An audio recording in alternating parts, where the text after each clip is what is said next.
va bien. Vous allez voir ce que donne une séance d'équithérapie. Ça se passe de commentaires. C'est vraiment très émouvant et très efficace. On regarde. Bonjour, c'est Nancy. Aujourd'hui, je vais tester l'équithérapie pour vous. L'équithérapie, c'est la thérapie par le cheval. Alors moi, à la base, j'y connais pas grand-chose en chevaux, mais ils me fascinent. Il paraît qu'ils ont un pouvoir apaisant qui permet aux enfants handicapés de progresser. On va voir ça tout de suite. Aujourd'hui, je me rends donc à Fontainebleau à la rencontre de Sonia, équithérapeute. Son métier, accueillir des adultes, des adolescents et des enfants souffrant d'un handicap ou d'un trouble psychologique et les aider à progresser grâce au cheval. Maintenant, on passe aux choses sérieuses. Le but de l'équithérapie n'est évidemment pas d'apprendre à monter, mais de travailler sur ses propres émotions avec le cheval pour miroir. Pour cela, on s'allonge comme sur le divan. Je vais vous demander donc, dans cette position allongée, de trouver une image positive où vous vous sentez bien.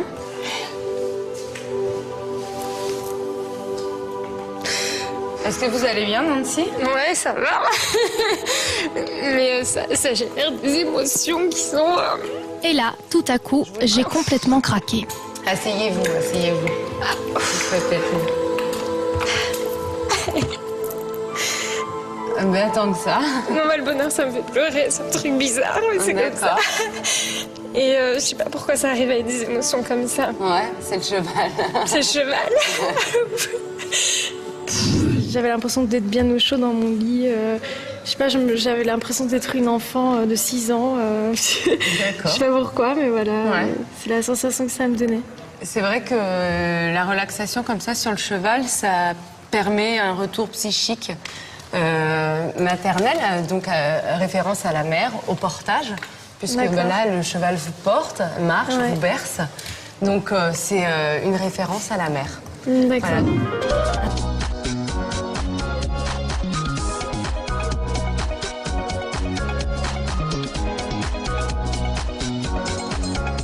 Bienvenue dans ce nouveau numéro de Tellement Vrai. Par ce froid matin d'hiver, Benjamin a rendez-vous dans un haras de la région parisienne. Pour lui qui reste le plus souvent à la maison devant son ordinateur, c'est un changement de cadre assez radical. Bonjour, Benjamin. Sonia, enchantée. On va aller dans la salle pour faire l'entretien. Allez, c'est parti. Sonia est venue l'accueillir. Elle est équithérapeute. Elle travaille avec les chevaux pour traiter certains troubles psychologiques et notamment les addictions.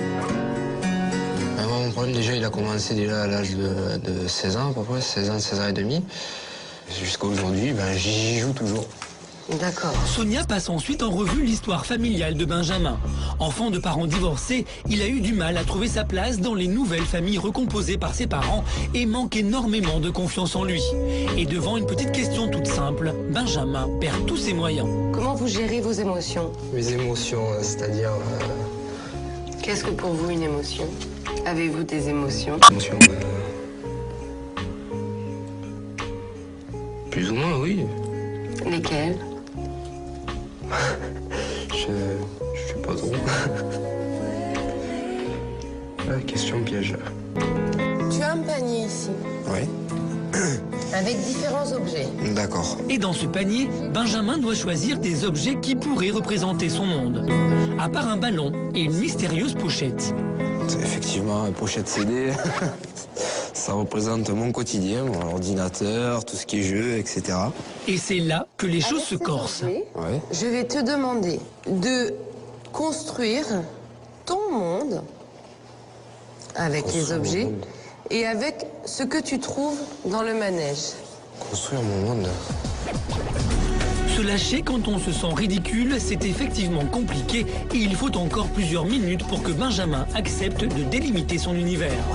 Pour moi, c'est ça. Pour moi, c'est des endroits où je me sens bien. Voilà. C'est où? Moi, c'est le genre de coin comme ça, je me sens bien. Donc, j'imagine que là... Là, c'est chez moi.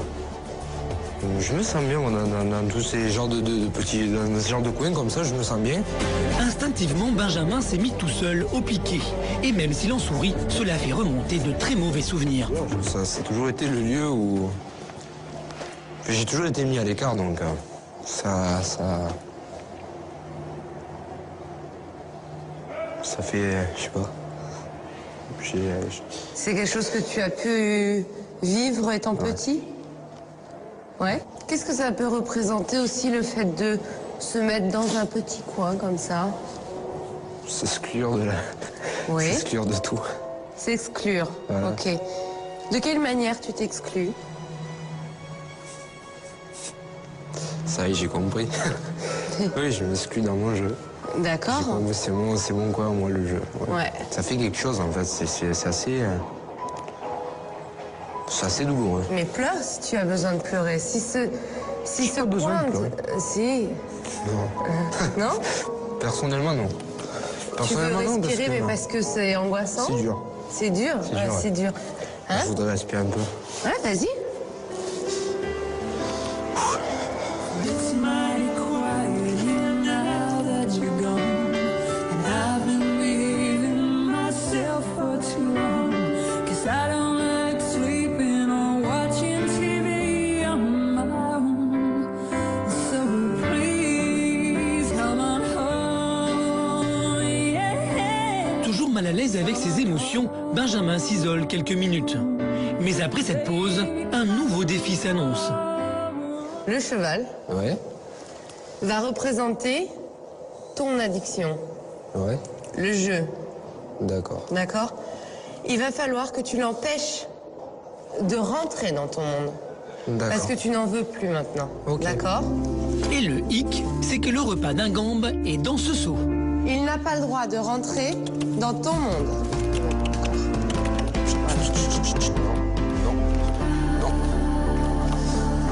Non. Je suis pas au plus mal avec moi, tu connais pas.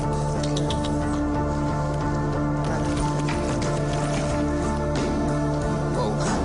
Oh là. Alors que Benjamin tient bon, progressivement le cheval finit par se calmer. Qu'est-ce qui fait qu'il est plus calme autour de toi que tout à l'heure? Oui, je suis plus calme. Oui. Je maîtrise la situation. D'accord. Ah, qu'est-ce qui se passe? Bah, il Qu'est-ce s'en que va. fait le cheval? Bah, il s'en va, il a compris. Il a compris, il lâche l'affaire. Finalement, Benjamin peut donner à manger à Ingambe, mais à l'extérieur de son monde. Il comprend alors toute la portée des exercices. C'est comme pour le cheval, là, progressivement il s'est calmé, et puis après il est parti, il a compris. Donc Ouais. moi je pense que je vais faire pareil aussi. Donc progressivement lâcher le PC et se mettre un peu plus à sortir. D'accord. C'est que tu en es capable. Oui. Alors qu'il n'a jamais approché un poney, Noah doit l'amener tout seul au manège. Je préfère laisser les enfants prendre leurs choix, les décisions et trouver les solutions pour s'en sortir. Ça n'a l'air de rien, mais cette technique permet de responsabiliser l'enfant. Tu l'as emmené jusqu'ici, mais on lui a pas dit bonjour à Bill. Deuxième exercice, l'enfant et l'animal doivent faire connaissance, car il est important d'établir une relation de confiance. Il sait même pas parler. Il sait pas parler, mais c'est pas grave, toi tu peux lui parler. Rappelez-vous, Noah manque de confiance en lui. La troisième étape de la séance concerne le lâcher-prise, la capacité à faire abstraction de ses appréhensions. 1, 2, 3. Oh, aïe, je faire. Après un petit tour de manège, Noah va maintenant devoir fermer les yeux, se détendre, pour finalement s'allonger carrément sur sa nouvelle monture. L'objectif de cet exercice est d'apprendre à faire confiance à son coéquipier. Il devrait permettre à Noah de s'ouvrir aux autres et de mieux accepter l'autorité.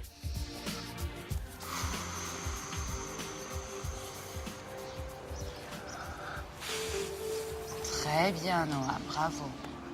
On se détend, on relâche. C'est ça, en fait, l'équithérapie. On va aider la personne à retrouver des émotions qui lui sont propres et à pouvoir les exprimer.